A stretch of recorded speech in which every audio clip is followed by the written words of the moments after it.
This copyrighted telecast may not be reproduced, retransmitted, or used in any form without the authorized written consent of NASCAR Broadcasting. NASCAR would like to thank all of our loyal fans for your continued support, and we hope you enjoyed today's broadcast. Now, Carl Edwards got a great jump there. It looked like Cale Gale spun the tires. You can see the back end of his car wiggle just a little bit, so the outside line wasn't ready to go. Well, Carl Edwards' tires are ready to go. He got a good jump right there. Oh, trouble already. 70 cars spinning. Behind you, a wreck behind you. Green is still out. Just keep coming, yeah. And Stephen Wallace comes down across and has hard contact with the concrete head-on. Mark Green in the 70 car. That Mark has gotten his car headed in the right direction after spinning backwards. Part of a roof flap still showing. Doesn't look like he hit anything, but not so fortunate for... It's like Mike Bliss got the back of Mark Green. And it's hard to see back there to Stephen, but I would guess he probably checked up and maybe got hit from behind. And he actually got the worst end of the deal and was just trying to slow down to miss it. Yeah, it looked like he might get it stopped, and then he just catches a safer barrier on the inside. Out of Johnston, Rhode Island, he's the front tire changer for the 22 car of Josh Wise.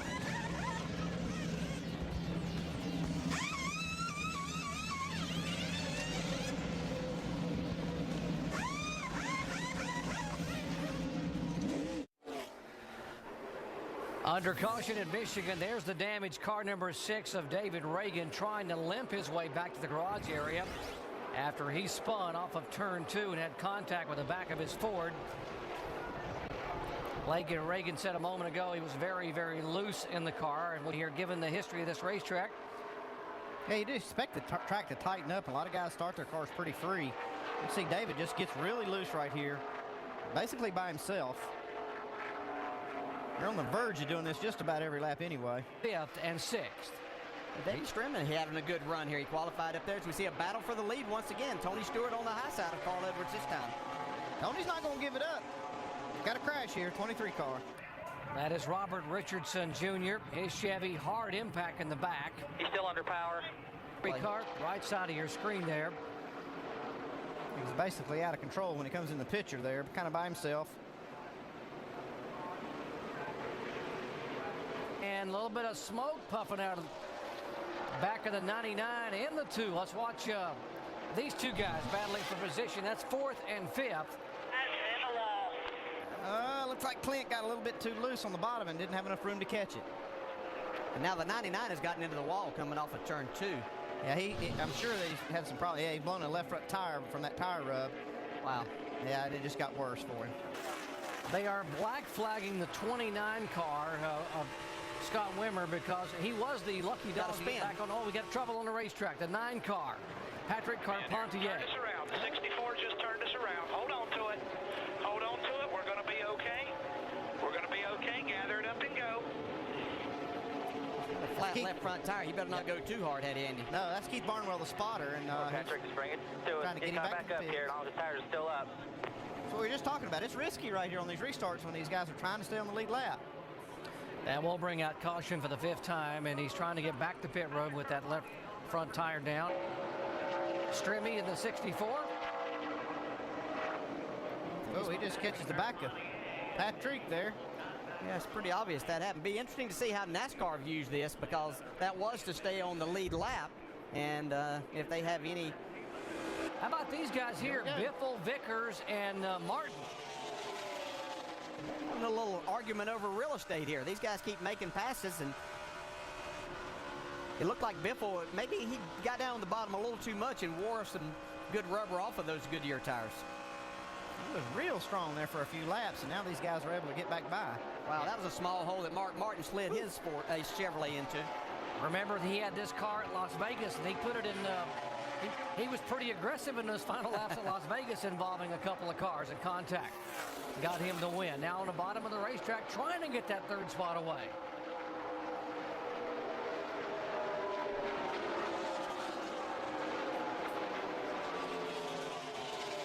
This is great racing. We wish it was a battle for 1st, but the guys are battling for 3rd, 4th, and 5th. You see Tony Stewart in 2nd, just in front of them. This is what makes these guys love to come here and race and why they want to run in the Nationwide Series because you know, just running 400 miles on Sunday isn't enough for them. They need that 250 miles that they can come out here and have a good time. That speed has stabilized now. Carl Edwards, again, got beat that last lap by Tony Stewart just a little bit. Two cars still slipping back a little bit. This is going to cost him even more points. Clint Boyer trying to hold on.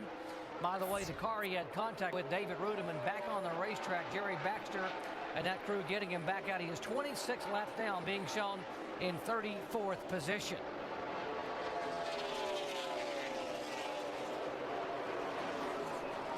'38 car, Jason Leffler.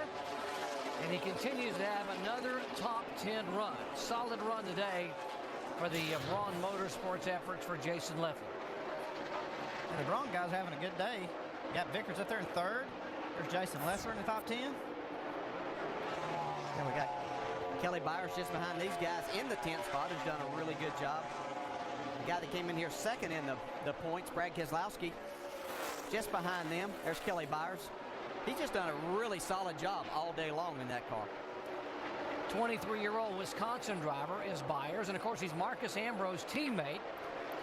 So you know what, Marcus got a little love with that win at Watkins Glen. Maybe I can get us something here. Here again, here goes the 32. Vickers going by Tony Stewart to take the spot away. That's second position. Yeah, Vickers' car has come to life, but it's just not enough time unless we have a caution flag for this 32 to challenge Carl Edwards. And Vickers 0.2 of a second quicker that time by than Carl Edwards, but they're running out of laps. See right there, Tony Stewart got right up next to the wall and had to get out of the throttle. And let Mark Martin move on the inside. And we heard him talking about Brian Vickers' car was a little bit tight as we see these two veterans battle for the third spot.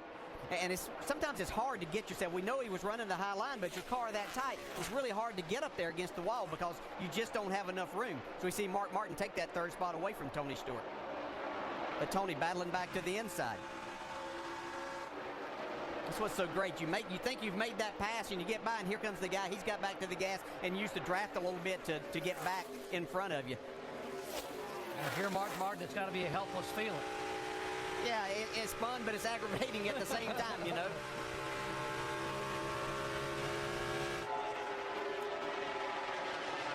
Three to go. Carl Edwards 3.4 seconds ahead of Brian Vickers. A great battle here. Stewart, Martin, that's third position. Biffle is back in fifth. Yeah, there's Vickers coming by.